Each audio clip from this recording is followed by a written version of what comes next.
we got Lance Coley and Drew Gregory. How y'all doing? What's up, Dan? What's Oh, up? doing good, man. Dude, where are you at? I don't even see you on the screen. Are you here? Are you a Me? ghost? Yeah, You know, You don't see me? you're black. You're black to Lance and Am I. I? Do you see him, Lance? I don't see him. I don't see him. See me now? It's swirling. No, gone. Really? We don't see you. Got no video. There he Huh. is. There it is. There it is. I've been here the whole time. I don't know.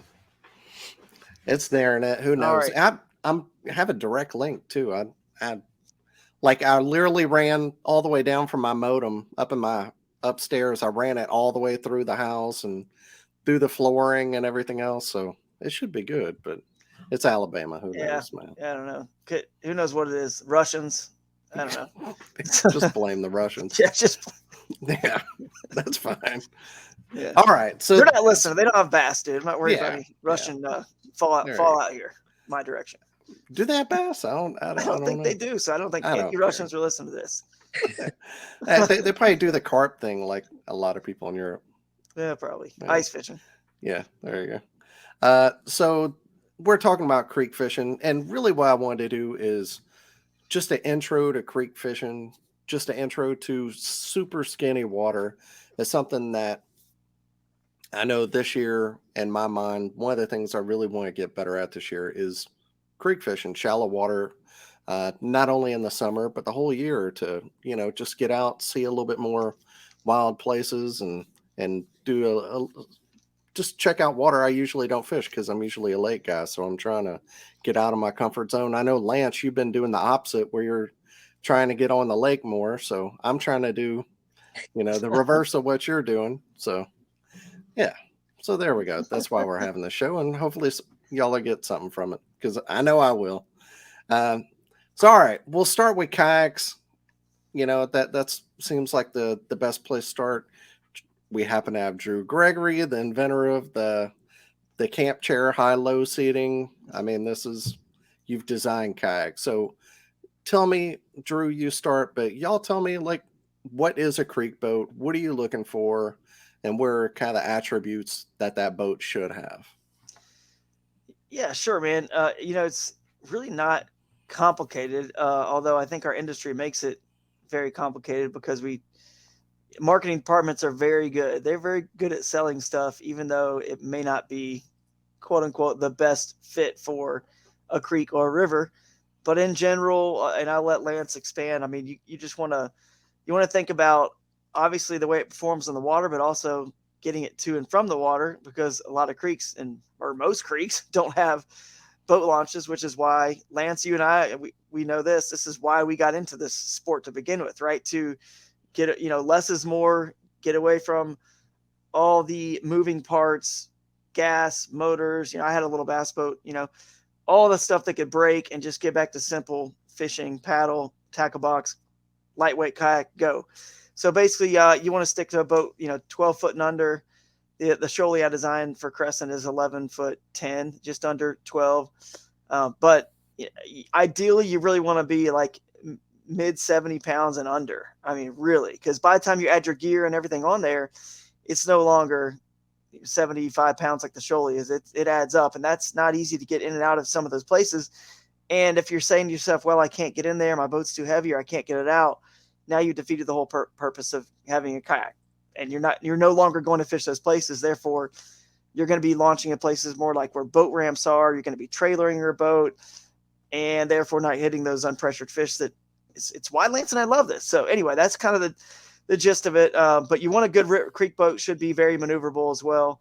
That way you can avoid the obstacles rather than getting swept into them. So quick maneuvering like a little sports car, turning real easily. And in my opinion, the bow and, the bow and stern have to have a decent amount of rocker. And then from like right to left on the boat, where you're seated, should have a nice curvature to it, because you don't want a straight flat wall, for lack of a better example, like a Hobie Pro Angler is a real tall, straight wall. And when you get sideways in the current, perpendicular, that's just more surface area for the current to push you where you don't want to go, because you're turning to avoid something, most likely. You're making the turn perpendicular in the river. So yeah, that's kind of it. You want to be able to, the shoaly's kind of real rounded right there, so you can lean even a little bit downstream like you'll see whitewater kayakers do if you watch whitewater kayaking videos, to lift up more of that wall to the upstream side. The current can't hit it if there's no wall there. It just hits the underneath part of the kayak and slides underneath it. So anyway, you can avoid the obstacle and get downstream without it pushing you. It just slides underneath you and you kind of stay more where you're at, you know what I mean, in terms of downstream, upstream. But yeah, that's the thing people forget about. The most important thing: hole design. Hole. What you got, Lance? That's be becoming a lost art with all the motorized. Oh yeah, Is how well these things paddle. yeah. I would not really disagree, but I think there's two kinds of creek boats. One, like you described, is very good at doing float trips, especially when the water's up or you're on a river with a lot of rocks stuff. The other is actually my preferred type. Doesn't have any rocker at all. It's a very straight tracking boat, and I prefer that for paddle ups. Upstream, flat water, yeah. Yeah. So if it's not too crazy of a, there's no white water or anything like that to navigate, and I'm just going up a fairly flatland creek, I prefer like the Commander. It's got a lot of what is it called, chine? Mm-hmm. It's almost got a front and rear keel the way the it's opposite rocker. And this is going to be a thing too. Like Drew, like Lance, you're talking more like kind of backwater creeks where it's a little bit flatter. And Drew, it seems like a lot of times you're fishing like a little bit more moving water. So like the sports car analogy would be, if the water is moving, it would be better because you're in current, and then backwater maybe something a little bit less. Like it's hard to define creek, I guess is what I'm trying to say. Yeah. Say so much backwater. It's just the type of creek, because where Drew is, or where I think Drew grew up mostly in around the fall line, the steep part of the fall line over in Georgia, South Carolina. You get a lot of elevation drop, a lot of class 2, 3 rapids and rocks, and it's just a lot of fun water over there. Mm-hmm. Over Alabama and Mississippi, where I grew up, the creeks are they're not that wild. The fast water is pretty straight. It's a run between two pools, basically. There's not a lot of maneuvering that you have to do. So a boat, especially if you're going upstream and downstream, really, if you're not having to maneuver, a boat with a lot of, I think chine is the right word. That might be wrong.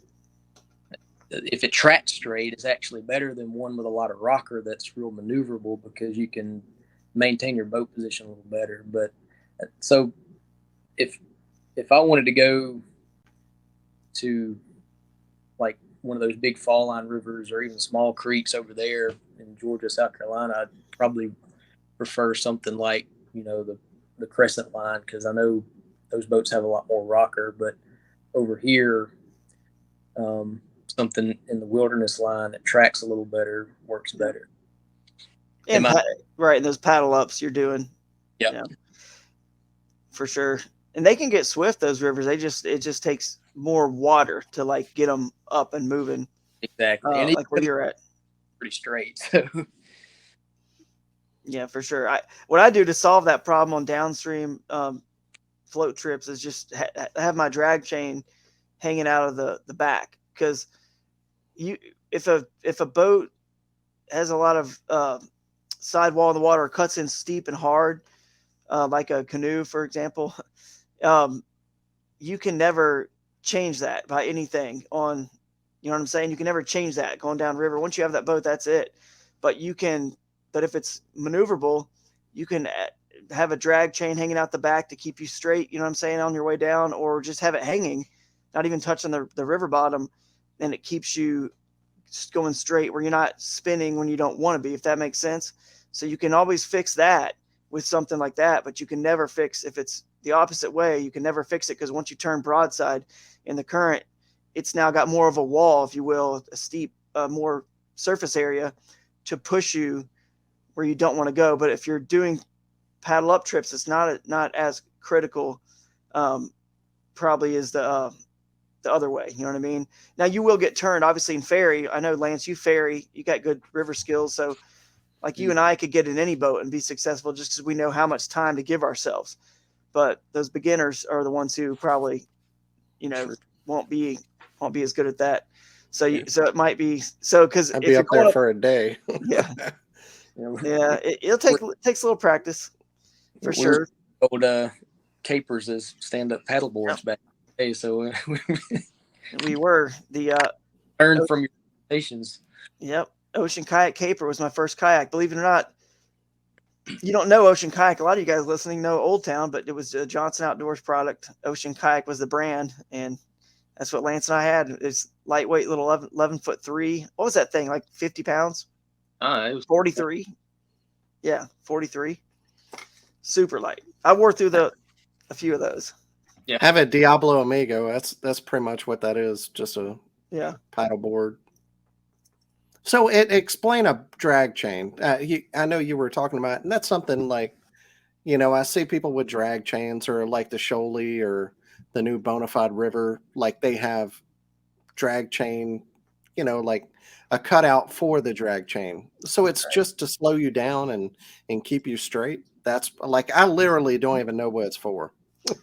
Yeah, I mean, if you think about it, currents are moving constantly around you. They're not consistent. They're hitting left, right. They're going every direction in the river, and so that'll affect your boat. But in general, obviously the current's moving downstream.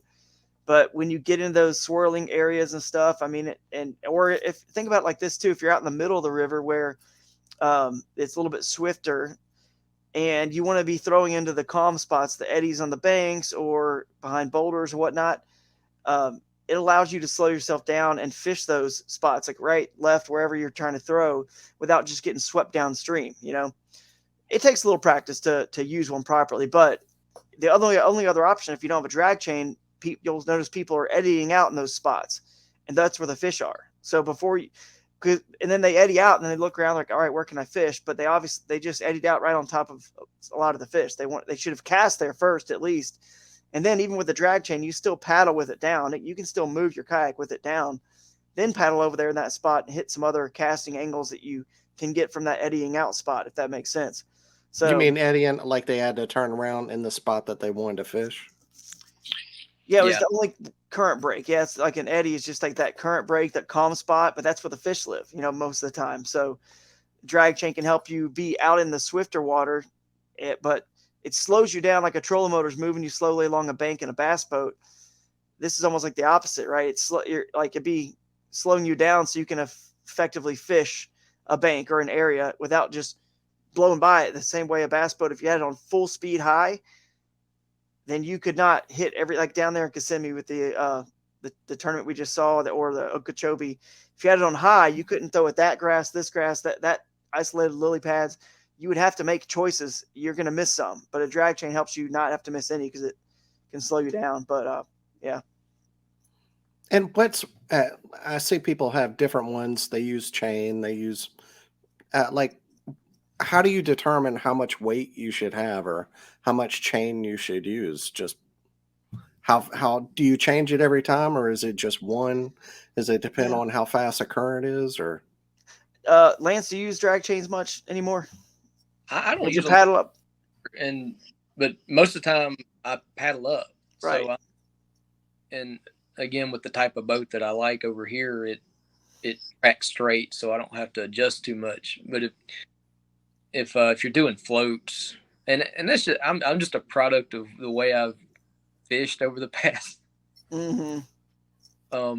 I travel a lot, and I didn't have a lot of float partners, so my style is just to paddle up. So that's right. My nuances may not mean as much to other people, but at one time I did use drag chains, and I would use about 3 feet of I think 1.5 inch chain doubled over, so it was like 18 inches long, and then I just wrap it in Gorilla Tape. Yeah. And I think it's probably, I don't know, 3 pounds, maybe that.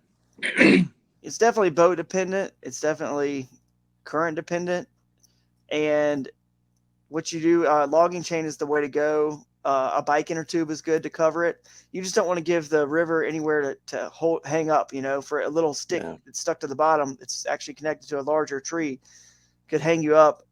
And I find 24 inches is about right. It's kind of the length of the last eyelet where the shoalie will. You can't go any further if you're using whatever you're using, an Anchor Wizard, or I know Yak Gadget's got one out that's similar to an Anchor Wizard now. Yeah. And it's basically this, as far as you can pull that chain up, and it's about 24 inches. You just basically don't want the end of your chain to drag below the hull of the kayak. That way, when you do need to get full speed out of the kayak, you can crank it up, and it's all the way on board on your boat, and now you can paddle hard, and it's not like it's just behind the butt of the kayak there, on the ass, if you will. And if it's not actually, it's not dragging anymore. It's not dragging anymore, and it's not even hanging down. Yeah. So 24 inches, you can bend it over like Lance is doing. Of course, you do that, then most of your boats that have drag chain chutes, it won't really fit up in there. But I just do a single. That's why I do it. But Gorilla Tape is also good. That works. It kind of gets, worn down eventually, but that's just to kind of silence it a little bit so it doesn't make too much noise on the river bottom. But the rule of thumb for a drag chain, I know we probably want to move on to something else, but the rule of thumb, guys, this is important, is you don't ever drop a drag chain if the water is too swift where you can't backwards paddle back upstream, because that's one of the ways you get it out. Is if you really get hung, you could always back upstream, because if it hangs, sometimes you won't have enough slack to actually turn the boat around. You see what I'm saying? It's going to be tight, so you can't get your boat turned around to go forward back upstream to get it out of where it came in, where it got stuck. So make sure you don't ever drop it in water that's too swift.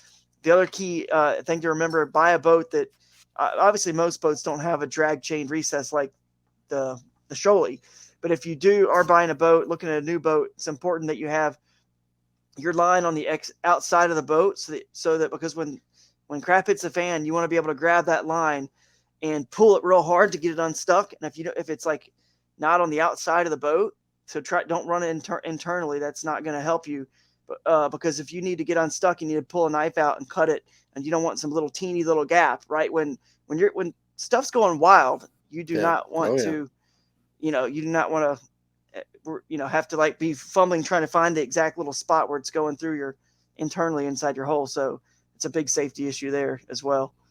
So I've got in a bad spot before with just an anchor. It's just a big, I think it's a 4-pound salmon weight. I was up on Pickwick, and there was a good bit of current, and that's one of the reasons I don't use one anymore. I just kind of found with a pedal drive, it's not that always that necessary, but that's kind of what I was worried about an anchor chain is what if you got in a bad spot. But it makes sense if the water's running too swift, don't use it. Yeah, for sure. There you go. And the shoalie, just another point on that boat, it's the beauty of the hull design on the shoalie is because there's rocker in the front. It's funny because I know what Lance is saying. He's just a really good angler, and those boats work great because it kind of proves the point that you could almost do this in any boat. But obviously, when you really get into it hardcore, the more specific boat you get for it, obviously the better and better you'll be able to do. But the more if it goes in super hard and sharp, anytime you start to get turned slightly to the current, you're giving boat to it to start sweeping you the other way. But with rocker, it allows it to. And that's why we have those channels down the underside of the shoalie. It's real flat, but it's got these channels that keep you straight, but without being like a hard pointy, keel or bow. When you start turning a little bit in the current, it just pushes you quicker and off. But like Lance is saying, you can do it in any boat, and his has worked really good for him. So it is a knife edge. And I have a one-arm paddle technique where I brace it against my forearm, and I can just lay the paddle in my lap, and I can just make a quick adjustment. Right. Reeling in a lure. Second nature. Yeah, it's like second. As long as I keep that nose straight, it'll coast basically perfectly in the current. But if it does get off too much, I'm spun out. So spun out. Yeah.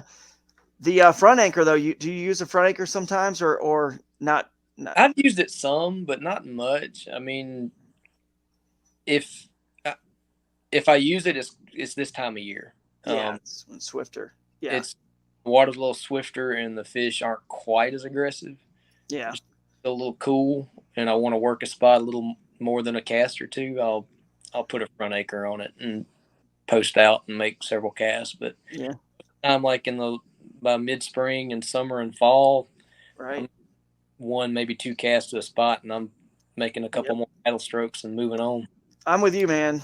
I don't really use the front anchors much at all, even when I'm doing paddle up trips, because when you get tight to the bank or whatever, you like the water's actually moving back upstream a lot of the times, or it's just dead calm, or it's not bad at all. So like you say, you're just kind of coasting, kind of your last paddle strokes, you kind of make sure you're going nice and straight, and you don't go too fast and too hard, because you don't want slack being created with your cast either if you're parallel on a bank, right? So the faster you go, it's more like you're creating slack. And we already have lightweight boats that we can't like take a crow hop and set the hook, right? So you just want it nice and slow, and then set the hook as hard as you can, because you're creating that slack. But generally, like you're saying, Lance, it's a couple casts at these visual targets and you're moving on. So front anchors are really not, man, they're not used a whole lot really. Usually the when I use the front anchor, it's on larger rivers where I have channel targets that larger areas to fish. So when you're talking creek fishing, Creeks. I really don't use a front anchor at all. Exactly. I'd get out and use a wade strap, like like that. The Crescent Shoaley's got that wade strap for the front handle. I would get out and use that way more in a creek and just fish wading on. Obviously, if you're not in a tournament that requires you to be in the kayak, but for fun fishing, just get out and wade your way up and till it gets over your head or over too high for you to wade. All right, so let's talk about that, straps and wading. I know, like the Shoaley, is it usually something that you're attaching? I see people do it different ways, where they're attaching it to their waist, or they have a strap with a handle, and then they're just putting it somewhere and then fishing, walking around and fishing from there. Is it what do you carry, I guess? I just have a rope that's the same length as the boat, so I can get all the way to the back without unclipping. But I have a carabiner and I clip it to the loops on my life vest. So yeah, and that way, the rope is the same length as the boat. So if I need to get to the tackle box in the back, I don't have to unclip and all that. So I can just walk back there. But it's not so long that it's just, ungainly. Yeah.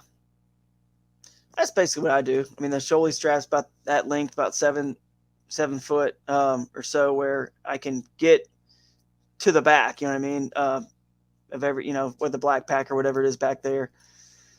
And I just clip it either to my belt loops if I've got a belt loop, pair of shorts or something, or I've used a life jacket with a carabiner, like Lance is saying. So, but here the thing is, I am more efficient if I don't have to get out of the kayak. I stay in it, just keep moving, making those quick casts, just keep going. Then you got to get out to like Lance is saying, these paddle up trips, right? I don't like hardly ever get out on a downstream trip. But on the paddle up trips, it's definitely more useful to get up a little riffle or shoal or whatnot. So, but yeah, I try to stay in the kayak if I can. Now downstream trips, and if it's legal, yeah, that's right. If it's a tournament, you gotta watch out. I'm stubborn, or maybe a little bit lazy. I don't like getting out of the boat. Yeah. I will pull up something I probably should get out and drag up more often than that. Yeah. But that habit kind of helped when the tournament stuff came along, where you can't get out of the boat. Yeah. Already practiced of poling over stuff. Well, I guess that doesn't work anymore because everybody's made it illegal. But yeah, I know, man. It's crazy that we live in a world that bass boats and bass boat tournaments, they can push pole all day long if they want to. They can do whatever they want, go wherever as far as they can get their bass boat. But in a kayak, which was made for that, we can't do that. So it's kind of ironic. Bring back river bassing. Oh, I can't tell you how many times I've heard that. Yeah, so, I believe it. A ton, more so lately than ever. That's for sure. Yeah. Well, whenever your tournament days are over, you got a new job. You got a job waiting on you. Can always go back to that. Yeah. So life jacket, is there anything to say there? Just, I mean, obviously you don't want an inflatable, but is there, I mean, it's, just a life jacket. There's not anything specific to creek fishing, anything like that? I mean, I think so. I mean, Really? I use Yeah, I literally don't know, man. I think I so. use the same one. I mean, obviously, like you said, don't want the inflatables, but the other life jackets, I use the Stolquist Keeper, and there's a couple other Stolquists I have, but I like ones with a lot of pockets because I do keep my phone, pliers, like there's a whistle. There's a lot of things that I keep in there. Super glue, hook sharpening stone. I mean, there's a lot of stuff that I want like right here. If I am out waiting to be able to use scissors, you could put little nippers in there, whatever. So yeah, I mean, there's for that at least it's useful. Like a vest, like a fly fisherman's vest that has all the little tools and stuff in it. It makes sense because, like on the Hobie, because I have so much room and little pockets for all my stuff that I would keep more of my stuff off my person. And on a creek boat, you would want it more on yourself because there's less room and you might be getting out of your boat or whatever it is. Mm-hmm. See, glad I asked. See, I wasn't. I know I'm asking some dumb questions here, but I feel that maybe that one wasn't as dumb. Thought of that because it's just something I kind of take for granted. My life vest has pockets, and he's exactly right. I just didn't think of lake fishermen not having pockets on their life jacket. Well, right. I really, because I have the Mustang Chimera, which just has one pocket for my phone. Then I have my whistle and my phone tether attached, and I have my pliers and my knife up here, but I don't have any other pockets. I mean, it's not like I have, Yeah, I tell you what, one of the best things I have on my life jacket is the quad lock. I have the quad lock case for the iPhone, and it locks into place. So it's the tether, and it's tethered to my life jacket, I guess, in one of those little loops they have on it, And then I keep it in the pocket, of course, but it doesn't zip completely closed. It's got the cord from the tether, but it's just kind of nice. And then I can unclip the quad lock thing. If you've never seen those cases, you should definitely go check them out. I'm not sponsored or anything by them. I just use it and love it. Then it's you got that one? Yep. Nice. I'm not familiar with what you're talking about though. I use it for pretty much everything else. All the mounts. I stick it to the boat. My phone to the boat. Mm-hmm. So you have a tether with the quad lock? Yeah, just the ring. I bought an extra one of those rings that pops out of the thing, Mm-hmm. And I just tied it to, the life jacket. Tether?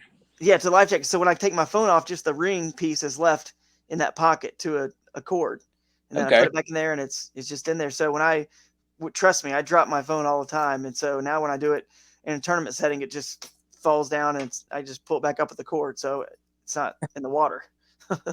Good idea. Yeah. There you go. Paddle, is there?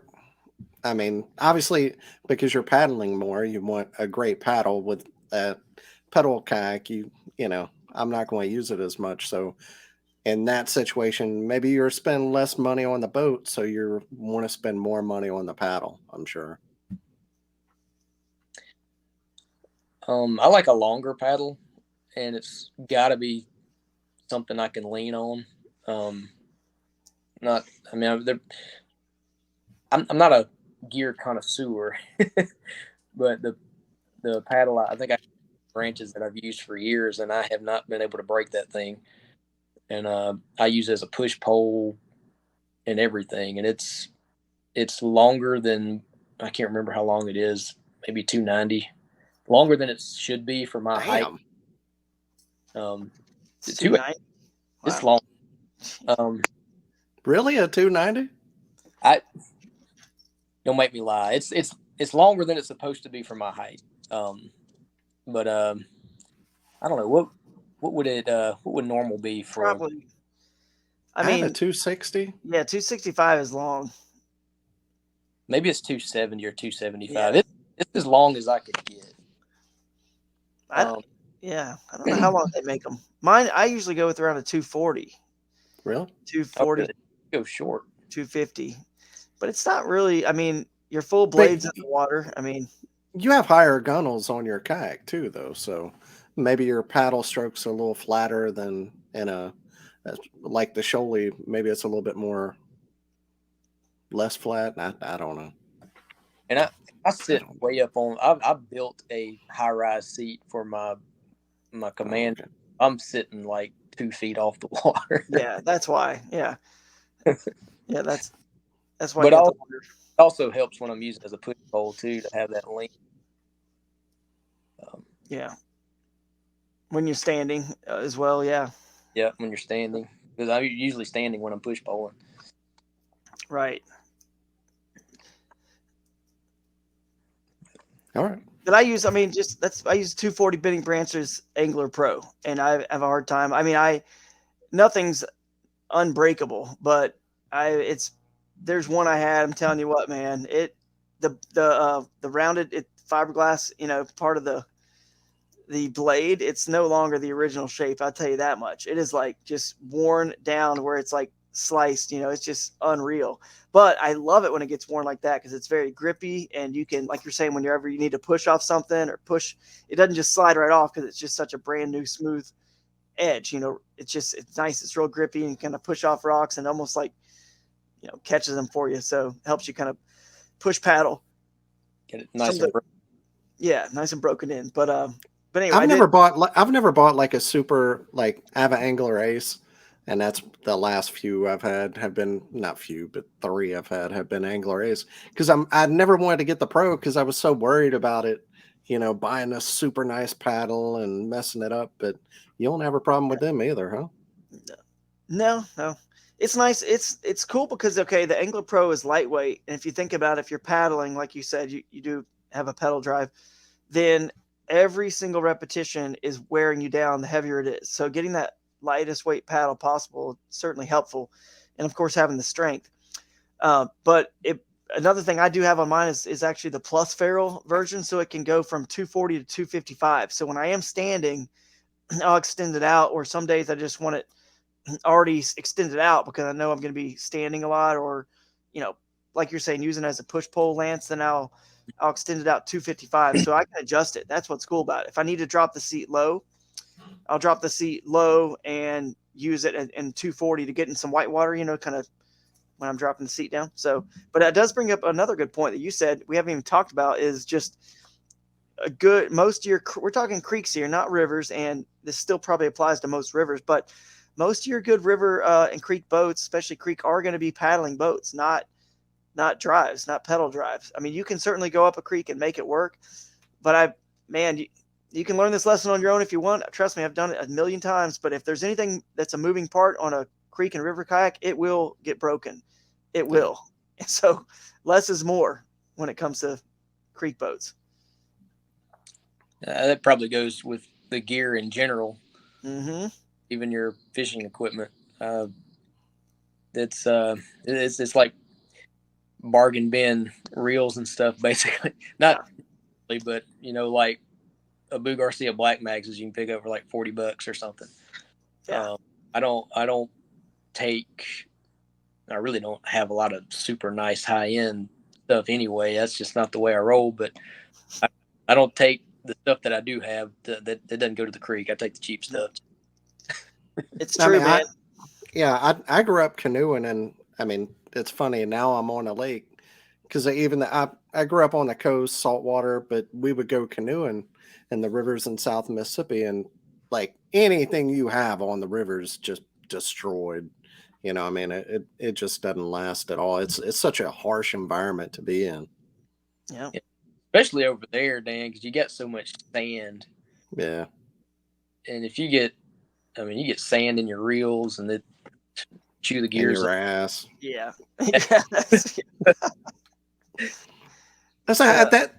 This is a question I have. What shoes are y'all wearing? I know what you wear, Lance, the 5 fingers, right? Yep. Because anytime I do it, I'm always getting sand and rocks in my shoes. And I know Luke Turner that's one of our creek guys here. He was over there at the Westbrook deal. So yeah, I know you must have met him. He's a character, but he wears booties because his rocks doesn't go in the boot. He like NRS, the lower boots. He wears those because rocks don't go in. How do you keep rocks out of your damn shoes in the creeks? Much that in the wintertime I wear it's not an NRS, it's the Bass Pro knockoffs. They actually have felt bottoms. I'll use those in the winter. In the summer, I used to go barefoot. A couple shards of glass ended that. Hardcore. But 5 fingers are about as close as I can get.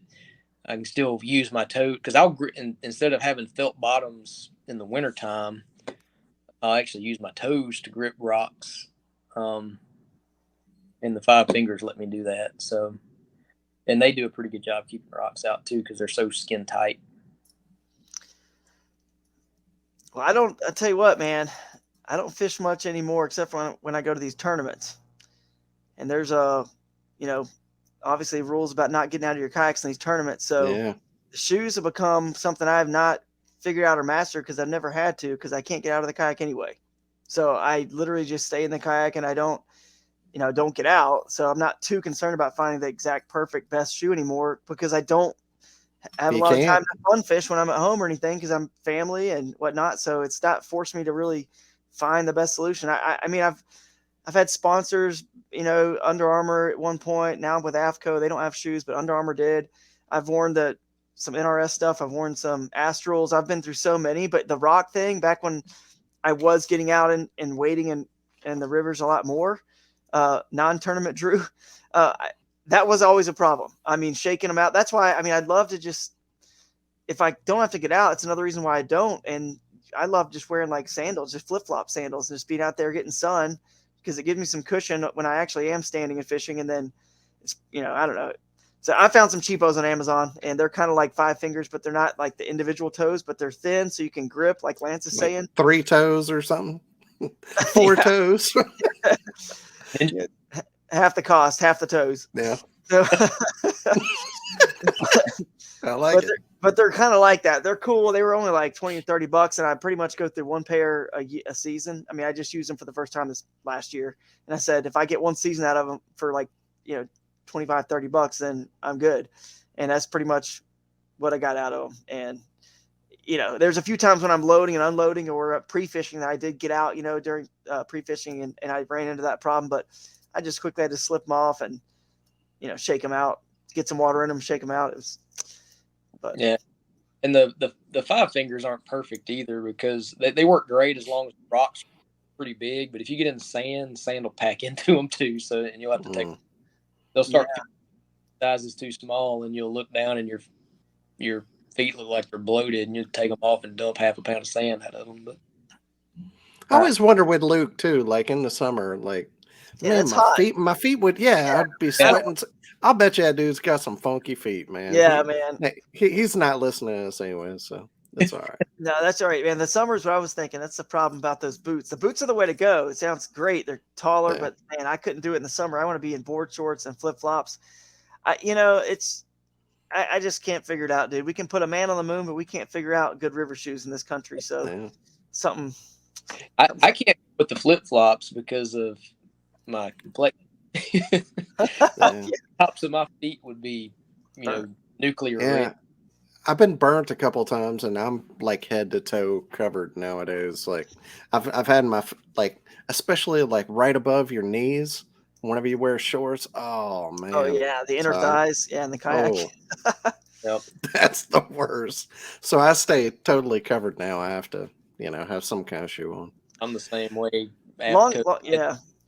Yeah, exactly. Yeah. Long pants guys are. I'm not the best at it. I don't always do this, and I should, but long pants are the way to go. It doesn't. Really, in the summer, even unless you're just putting in at some easy access. But when I'm scouting in tournaments and doing stuff and walking through the woods, just kind of getting really in the thick of it, just pre-fishing kind of days, I always forget to put on pants, and I end up just getting all those the spiky things, the thorns, anything like that. Oh man, that cuckabarrels. Yes, dude, there's stuff up in. God, man, there's stuff I forget about up in the northern part of this country that is sharp. They're like pieces of grass that are just cut you like sharp. I can't remember where, Wisconsin or Champlain or somewhere, I can't remember. And then in the south, you go to other places and it's just you got all that growth and snakes and everything. So long pants are probably the way to go. Last summer, me and and Coley McGowan walked through a like a whole grove of stinging nettle. Yeah, Trying to get into a place. that stuff. That was not fun. No. Dang. Yeah. So what's that? What? Yeah, y'all have. I gotta get a story here. Like, what's the craziest launch you've ever done? Oh, jeez. I can't even imagine what kind Dude. of crazy shenanigans y'all have gotten into. I know, Drew, you were talking about before, like you were in Florida and you were like hmm paddling over alligator heads, like they were in that creek. But how about like launch, like down? Lance, you've done like you use a winch or something, right? I've used. There's all kind of stories about Lance around here about kind of the stuff he gets into. Let's see. Most of probably my difficult launches involve almost rappelling. Right. I know there's a couple I use in Alabama that this is the reason I like the Commander, because I actually set it on my shoulder. It's built like a canoe, so I can put the gun on my shoulder, and I can set that boat on my shoulder and walk down a cliff face and come back up that way too. I just have the boat kind of parallel to the cliff, and I'm just using my free hand to step up. And let's see, one time me and Tim Perkins was doing one like that, and he accidentally seal launched his boat without him. So, what sail launch? Yeah, so we were letting the boats down the cliff face, and I don't know if the rope broke or if it slipped and he let go of it, but his boat just shot out into the river, and it was early season. Like, I was actually still in my thermal underwear. I hadn't put my waders and stuff on yet, and I jumped in my boat in my thermal underwear and chased his boat down the river before it got away from us. So we got some pretty crazy launches. Yeah, there's definitely been some stuff like that. I've had a boat get away from me the exact same way, but I was by myself and I had to run back up to my truck, and my keys were in my life jacket pocket. Hit unlock on my truck. I had one rod left in the truck with a bait on it. I had to get it quickly, get out there and cast it and catch my kayak to bring it back in a tournament too. So I had to really needed that. Wow. So that was cool.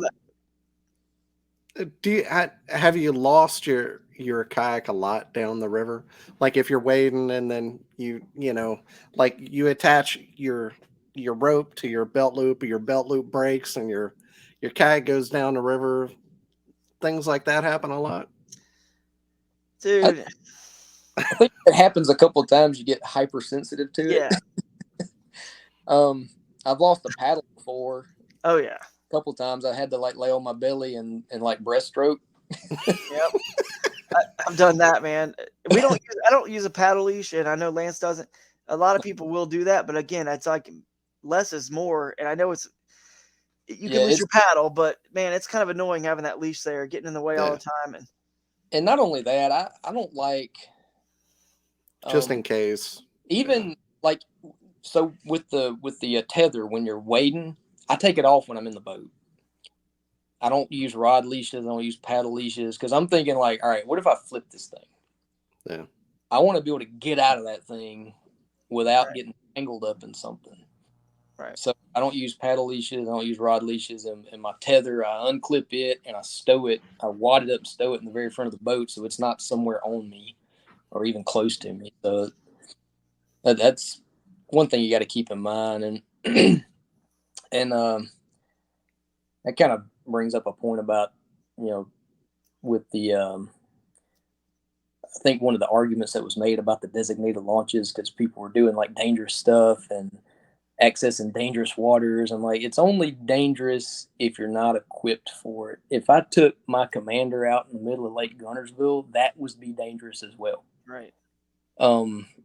It's safety is born from experience and equipment. So as long as you're prepared on both those fronts, it's no more dangerous than anything else. Yeah, exactly. So keep that when you're doing this stuff. Go with other people until you learn these lessons. Yeah, absolutely. I agree with you, Lance, 100%, man. It's only like dangerous as being in a kayak in the middle of the summer with party boats and jet skis all around in the middle of the lake. That's dangerous. Or being in the middle of Lake Erie or Lake St. Clair. And in April, KBF has a tournament in St. Clair. The water will be, in the 40s or something probably, or like maybe low 50s. I don't know. But with this weather we've had, who knows? But anyway, it's going to be cold, and that's dangerous. 3-4 miles offshore in a kayak, that is dangerous. That's more dangerous than being on land trying to slowly get a kayak down a cliff with a rope or something. Some of these places that are public, you might have. It's not often. It really isn't. It hardly even. These stories are so embellished. It's crazy. I mean, I've had some places that it's been challenging to put in or take out, I should say. Putting in is never really a challenge. Gravity kind of helps there. But taking out, definitely is. And my Tacoma's helped me out, in 4-wheel drive more than on one occasion for sure.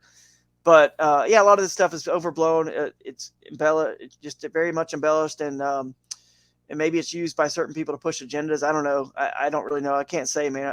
I'm too busy to worry about that. I'm just kind of living my own life and doing what I love. And I'm going to continue to do that regardless of what, the rules are at any tournament. And if they're not fun anymore, then I'll stop fishing them, because it's my love for fishing wild places and kayak fishing. For the reason I got into kayak fishing is greater than my love. And I do have a passion for competition, but this is way more powerful. And that's what I got to remember. I got into this to have fun, to fish those places, to simplify things, and that's what I do. So I think being more dangerous, to kind of touch on that point, is actually having a rule that says you have to stay in your kayak. Because if you come to a strainer or somewhere or a class 3 rapid, it's more dangerous to tell someone you got to stay in, as opposed to, hey, whatever you feel would be most safe for you and your skill level, which is what Lance is alluding to. It's on your skill level. Whatever is safer for you is what you need to do.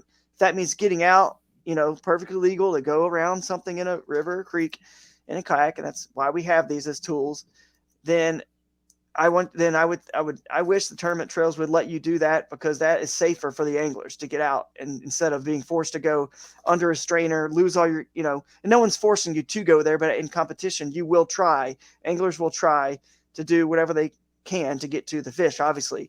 And so then you could lose all your gear, potentially your life. I mean, there's a lot of bad things that can happen when you are forced to stay in and then still try to get, under or through, or, whatever, down a rapid or up a rapid or whatever. Hey, man, talking about the rules and all that, I hate it for y'all. I really have so much respect for what y'all do. I know, Lance, for me, I fish a lake, I pedal around, I motor around. It's not that difficult. I truly have a lot of respect for y'all and what you do and how much effort and the amount of research that you have to do for launches and just the skill set that you've put in, learned over time. Man, I hate our sport. Hopefully it's always hard to come back from rules, but I sure hope after this year they take a look at it and say, wow, we've really taken a lot of our roots and what makes our sport great, and it swings back the other way, because I'm never going to agree with designated launches and things like that, because it forces, you can't just paddle now. I remember the guy that won, he was up in New York or wherever it was. He won on the Beaver Chapo, and he flipped twice, I think. And he was just paddling. That guy, I don't know. He's not getting there. Yeah. He's not getting there. No, you can't for sure. And now I'll bring some hope to the end of this, because I know we're probably wrapping up soon, but Major League Fishing, one of the largest organizations, just went to 5 fish limit back from unlimited fish. I mean, at every level, you can always change and go back or go forward or do whatever you got to do. The NFL changes rules every single year and makes minor tweaks and corrections. And again, it's, to make their product better. And if people feel the way you feel and the way we feel, then I'm sure, they'll consider making changes or figuring out ways to accomplish whatever they were trying to accomplish with that rule, a different way. You know what I'm saying? Because I mean, no one's ever won a tournament, to my knowledge, with somebody that or even Chastachek that launched somewhere, illegally, or or got out of their kayak in portage when they weren't allowed. So, by making designated launches, I can see how, you would alleviate the fears of people who think that there's just these people, they're just doing whatever in the world they feel like they want to do. But I just haven't seen that ever being the case. And then by putting designated launches, I don't really know what it solves if you don't have somebody checking everyone in at those launches, because the same thing can still happen now. So what did it solve? You know what I mean? Like, Yeah. People can still do whatever they want. I mean, you're not checking them in, so they could be launching whatever. So I don't know how it alleviates any of those fears. But anyway, that's just the old TD and me kind of just looking at it and seeing what have we, I think people are just more tight now. They're just more crammed in a 25,000 acre lake is fishing like a 10,000 or 15,000 acre lake instead, because we're all at specific launches that we can only go so far in kayaks. We don't have an outboard. So people are going to be within 3 miles more often than not of that ramp. So. Wow. There you go. Well, Dad, before I let y'all go, I want to give you a chance to shout out any sponsors. I know, Drew, you have a lot going on. Lance, we'll start with you, man. I just got a Wilderness Systems and Redline Lures. Redline. That's right. I was admiring their spinner baits the other day. Love their spinner baits. Yeah, there you go. And Drew, you have whole classes about this. Tell everybody about that, man. Yeah, so you guys can follow me on social media. I'm sure a lot of people hopefully already do. It's just Drew Gregory Fishing out there on everywhere. But I won't get into all the sponsors, whatnot. You guys can kind of see what I use and whatnot on the social media. But I did seek out every sponsor. I'll say that I sought them all out. I used the products before I was with them. And so I'm using things that obviously I've used before and I believe in. And so there's a reason why. But I will say about what you're talking about, I did just start some classes at drewgregory.com. It's not fully done, but you can still get on there right now and check it out, where they're virtual online courses where we can go in more in depth on topics that, Lance and Dan and I all talked about here today. So I have 2 classes on river bassin. So one's like a beginner, and then the next one is an intermediate advanced. And then you can sign up for either one of those. And then the next 3 are tournament, strategy courses, online tools and research before you get to your venue, and then pre-fishing strategies once you're there, and then tournament day strategies. So those are the 3 courses. They're like a couple hours long, no more than 5 to 9 people max in these online. It basically is going to look just like we look now, guys. It's just going to be a few more little squares here, and people can kind of communicate. We can ask questions. I can get to know people. I just didn't want to post all the juice on YouTube for the entire world to see, because then if everyone gets to see it, then does anyone really have an advantage? Does anyone have the juice if everyone gets the juice? So plus I don't have time to post constantly on YouTube to get, to make the income, the business model where you're posting a ton and then you get obviously the advertising revenue. I got, the job and the wife and the kids and everything. So my business model, I'd much rather do it this way and get to know people one-on-one, 5 to 9 people. I can get to know you, see what your goals are, cheer you on, during the season, as you take hopefully some of the stuff we've learned in the class and go help yourself finish a little bit better in tournaments or just catch more fish, fun fishing. So I love that part about it personally, that really getting to know somebody and creating that bond with them and then getting to cheer them on. That's cool. I like it. Heck yeah, man. And you have a class this weekend, right? I have this is an in-person seminar. That's a class. Yeah. It's a Coley school down in, and it's sold out, 125 people. Oh, is it? Oh, okay. Yeah. So that's a Flint River Keeper, basically just a fundraiser for them and essentially the shoal bass. And we're going to give away a Crescent Shoaly kayak there to a raffle and raise money for the shoal bass. So always a good cause when you're trying to support a fish that's as rare. It's not an endangered fish, but it's certainly, I don't know what the next one is. Lance, you may know. If it's not endangered, it's something else, but threatened or something. It's threatened, I think.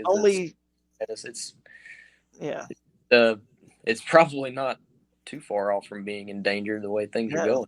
It's probably not. It's the only place in the world they live. So anyway, but yeah, that's Shoaly School. And if you missed it this year, check it out next year. It'll be in Macon, Georgia again. And I hope I can make it as one of the speakers along with the other biologists that that talk about the shoal bass there.